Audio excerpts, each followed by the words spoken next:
Shalom saudara-saudaraku yang telah ditebus oleh Kristus Yesus yang sangat mengasihi kita. Hari ini saya ingin kita belajar kebenaran firman Tuhan.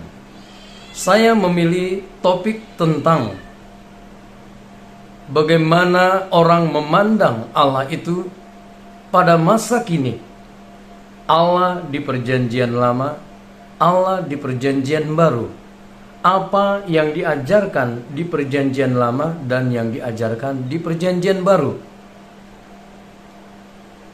Saya memberikan judul dari khotbah yang akan saya sampaikan, apakah Allah di dalam perjanjian lama dan perjanjian baru berbeda? Kenapa saya memilih hal ini?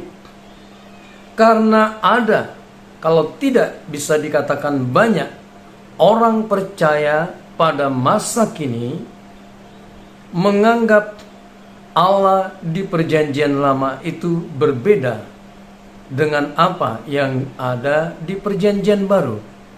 Ajaran-ajaran yang disampaikan.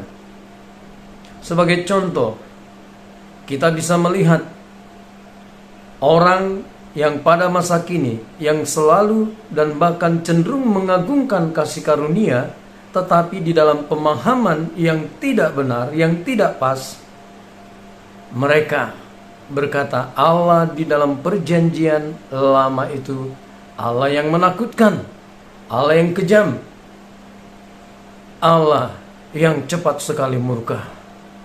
Sehingga ini menimbulkan sebuah ketakutan. Saudaraku, pertanyaan saya, apakah benar Allah di perjanjian lama berbeda dengan Allah yang ada di perjanjian baru? Apakah ajaran-ajaran itu tidak sinkron di perjanjian lama dengan perjanjian baru? Saudaraku, kita akan membahas ini. Sebelumnya kita berdoa. Ya Allah Bapa, hari ini kami ingin belajar kebenaran firman-Mu, supaya kami semakin mengenal Engkau lebih lagi, sehingga hidup kami menjadi hidup yang sungguh menyukakan hati-Mu. Kuduskan kami dengan kuasa darah anak domba dan layakkan hamba untuk menjadi sarana, menjadi berkat bagi banyak orang atau saudara-saudara hamba dan setiap orang yang menonton video ini. Terima kasih Bapa, kasih kuasa dan pengurapan Roh Kudus turunlah atas hamba. Dalam nama Tuhan Yesus, haleluya. Amin. Saudaraku, ini yang perlu kita luruskan. Kalau kita berpikir Allah di perjanjian lama berbeda dengan Allah di perjanjian baru, itu artinya Allah itu bukanlah Allah yang sama, bukanlah Allah yang menciptakan langit dan bumi dan segala isinya. Dan di dalam Kristus Yesus yang datang ke dunia ini menebus dan menyelamatkan kita, berarti itu berbeda. Saudaraku, pandangan ini harus diluruskan, karena kita sering berpikir di perjanjian lama gigi ganti gigi, mata ganti mata. Seolah-olah di dalam perjanjian lama Allah itu tidak menunjukkan ajaran dan bahkan karyanya pribadinya yang adalah kasih. Nah, kalau saya berpikir ini adalah karena tidak mampunya kita, otak kita ini terbatas untuk memahami dan mengenal Allah dengan benar. Bukankah karena kasih-Nya Allah membebaskan mereka dari perbudakan di Mesir? Dan banyak karya-karya Allah yang menunjukkan betapa kasih-Nya Dia. Bangsa Israel yang selalu memberontak, Tuhan tetap setia, Tuhan tetap membimbing, Tuhan tetap terbuka ketika mereka menyimpang dari jalan-jalannya untuk segera kembali kepadanya. Bukankah ini adalah kasih Allah, kasih karunia yang begitu besar? Saudaraku, mari kita melihat.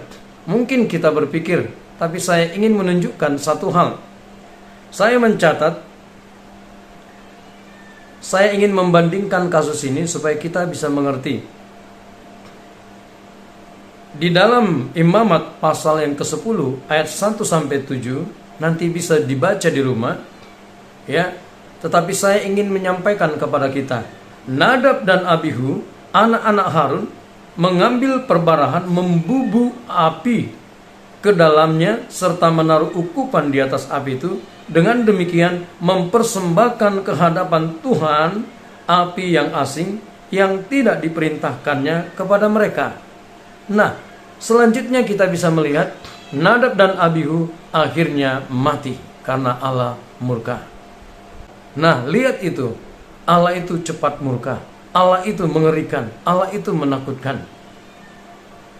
Apakah kita tidak pernah berpikir Allah memberikan firman-Nya, mengajar, menuntun, dan sebagainya? Kita tidak mengerti proses ini. Sebenarnya Allah selalu, bahkan Allah dikatakan seringkali menunggu, bahkan sampai menunduk untuk supaya umatnya kembali kepadanya. Tetapi bangsa Israel tegar tengkuk, dan Nadab Abihu tidak mau taat kepada perintah Allah. Ini yang menyebabkan mereka sendiri menerima bagian dari kehidupan atau perlakuan mereka yang tidak menghormati Allah di dalam kehidupan ini. Bagaimana dengan perjanjian baru? Nanti, saudaraku yang terkasih, saya mau kita membaca di rumah Kisah Para Rasul 5 ayat 1 sampai 11. Di sana dikisahkan di gereja mula-mula, ya, Ananias dan Sapira berbohong tentang tanah yang mereka jual. Di mana di sana kita melihat komunitas gereja Tuhan, jemaat Tuhan di sana begitu dipenuhi kasih. Mereka saling berbagi, saling mengasihi, saling memperhatikan. Tetapi saudaraku, perhatikan, saya ingin menunjukkan apa yang dikatakan Petrus. Tetapi Petrus berkata, Ananias, mengapa hatimu dikuasai iblis, sehingga engkau mendustai Roh Kudus dan menahan sebagian dari hasil penjualan tanah itu? Selama tanah itu tidak dijual, bukankah itu tetap kepunyaanmu? Dan setelah dijual, bukankah hasilnya itu tetap dalam kuasamu? Mengapa engkau merencanakan perbuatan itu dalam hatimu? Engkau bukan mendustai manusia, tetapi mendustai Allah. Ketika mendengar perkataan itu, rebalah Ananias dan putuslah nyawanya. Maka sangatlah ketakutan semua orang yang mendengar hal itu. Dan kemudian disusul oleh istrinya, dan istrinya pun berdusta, mendustai Allah, mendustai Roh Kudus. Nah, perhatikan, ini adalah kasus yang sama-sama menunjukkan mereka tidak menghargai, tidak menghormati Allah. Mereka berpikir Allah itu tidak tahu. Dan mungkin sebagian kita juga di zaman sekarang berkata, Allah itu kan kasih. Ya, kalau kita salah melakukan yang jahat, sudah ditegur, tetap melakukan dan terus menerus. Nah, kita berpikir sampai sekarang pun saya masih aman. Sikap ini merusak keimanan. Sikap ini justru membuat kita menjadi orang-orang yang jauh daripada Tuhan dan tidak lagi efektif sebagai orang percaya untuk menjadi saksi Kristus. Seharusnya kita melihat Allah itu utuh. Allah itu tidak terbagi. Kalau Dia kasih, Dia juga adil. Kalau Dia sabar, panjang sabar, tetapi juga Allah itu adalah Allah yang murka. Allah yang menghukum, menyatakan keadilannya kepada orang-orang yang tidak mau taat dan tidak menghargai Dia dan firman-Nya yang telah disampaikan. Dan bagaimana Allah terus menegur, mengarahkan, mengingatkan kita berulang-ulang, hari demi hari. Tetapi kita, karena konsep yang keliru, konsep yang cenderung salah ini, itu membuat kita berpikir tidak apa-apa. Nanti kalau kita berdosa, datang lagi berdoa, kemudian Tuhan ampuni. Berdosa lagi, melakukan yang jahat, menjahati orang lain, melakukan hal-hal yang tidak baik kepada orang lain yang merugikan dan membuat orang lain tersandung, tidak apa-apa. Nanti lakukan, datang lagi kepada Tuhan, mohon pengampunan. Hal-hal seperti ini, kecenderungan pemikiran yang salah ini menghambat pertumbuhan iman kita. Dan ini juga membuat kita terhambat untuk menerima dan bekerjanya hati yang takut akan Allah itu di dalam diri kita. Kita menjadi sembrono di dalam hidup ini. kita menjadi menganggap remeh, menganggap enteng firman Tuhan dan Allah itu sendiri. Dia mengerti isi hati kita sepenuhnya, apa yang kita lakukan. Tetapi kasih-Nya dinyatakan dan terus menunggu kita untuk hidup benar. Tetapi saudaraku, perhatikan, Ananias dan Safira mati karena mereka tidak menghargai dan menghormati Allah dan menganggap Allah itu tidak tahu apa-apa, sehingga mereka berdusta kepada Petrus yang sebenarnya berdusta kepada Allah Roh Kudus. Nah, jadi saudaraku, mari kita luruskan pemikiran seperti ini. Nah, mungkin kita berkata, di perjanjian lama itu minim kasih. Benarkah demikian? Mari kita melihat kebenaran firman Tuhan. Keluaran pasal 23 ayat 4 dan 5. Perhatikan dengan baik. Apabila engkau melihat lembu musuhmu atau keledainya yang sesat, maka segeralah kau kembalikan binatang itu. Apabila engkau melihat rebah keledai musuhmu karena beratnya bebannya, maka janganlah engkau enggan menolongnya, haruslah engkau rela menolong dia dengan membongkar muatan keledainya. Perhatikan dengan baik saudaraku, ini adalah ajaran yang disampaikan Allah untuk ditaati oleh bangsa Israel. Ini ada di Keluaran. Orang berkata kitab Keluaran ini salah satu kitab yang disebut dengan hukum Taurat, kitab Taurat.